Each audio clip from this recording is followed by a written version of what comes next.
प्रेम चोपड़ा साहब, जिनके घर शीशे के होते हैं ना,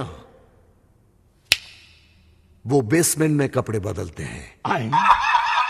Today's Bollywood heroes may not have secret quarters to take care of themselves, but the Bollywood villain's signature trademark is his majestic and secret den,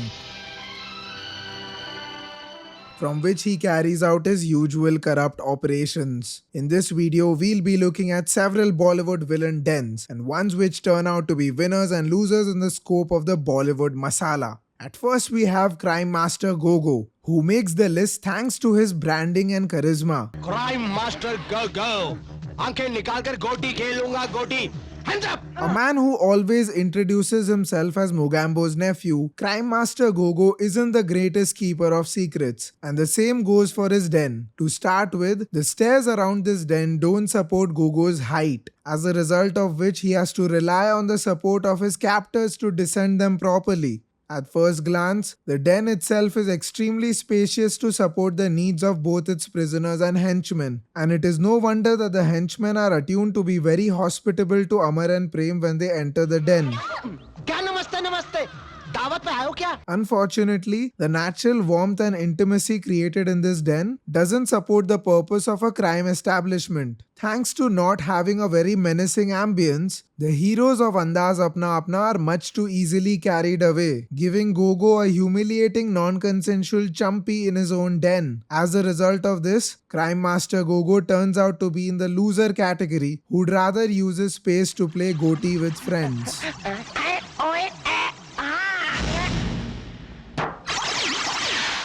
Up next, we have the super boss of Amar Akbar Anthony, Robert, whose sophisticated mansion turns out to be an unlikely den, but set against a corrupt Bombay where goons with money can have their way. Robert's illustrious career in the criminal establishment mean that he can afford a space more luxurious than other villains can. However, the result of having such an out-there mansion means Robert is very complacent and can be manipulated by the titular heroes in the film, one of which is a police inspector who easily arrests Robert once he is caught in the whirlwind of his crimes. If you want to know more about this, check out our character analysis on Amar Akbar Anthony. But had Robert built a more secretive den, perhaps he could have made the list of winners. For now, he's just in the OK category. Let the next villain's den sink in because it's a submarine. More specifically, Supremo's submarine in Parvarish. Not many villains have used the coastal location of Mumbai to their advantage, quite like Supremo, whose red-lit submarine is in part chaotic as well as orderly. It uses multiple layers to insulate its owner, added to the fact that Supremo looks very much like KFC's Colonel Sanders. These qualities help him go as low-key as possible and evade the eyes of law enforcement.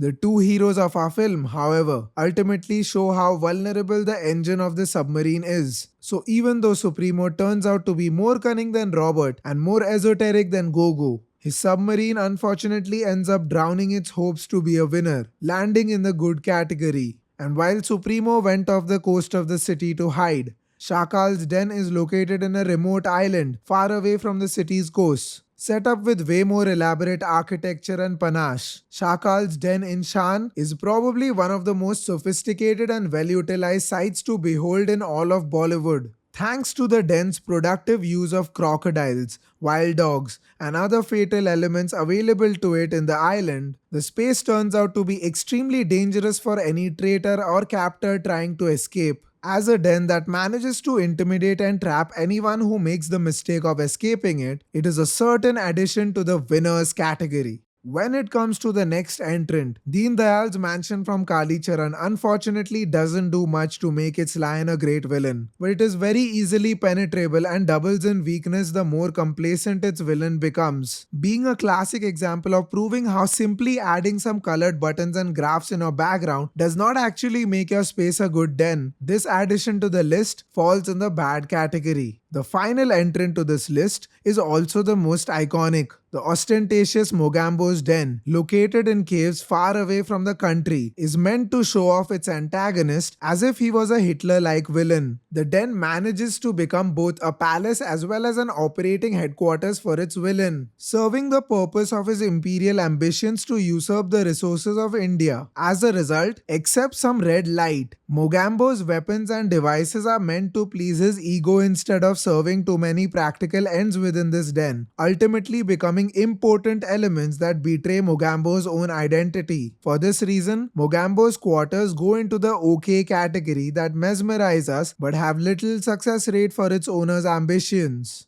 In conclusion, there are few clear winners in this list and a lot of losers, partly because being a villain's den is not a very easy task, especially when the heroes ultimately manage to outsmart them. Thanks to their hard work, wits, and superiority, even heroes should deserve a palace of their own. Luckily, there's one waiting for you, and you don't even need to go off the coast for it. Retro Villa is a Bollywood-themed Lonavala homestay designed by Retrofusion to suit the needs of a Bollywood lover. If you're looking for a unique experience for your next vacation, check out retrofusion.in to know more. Link is in the description.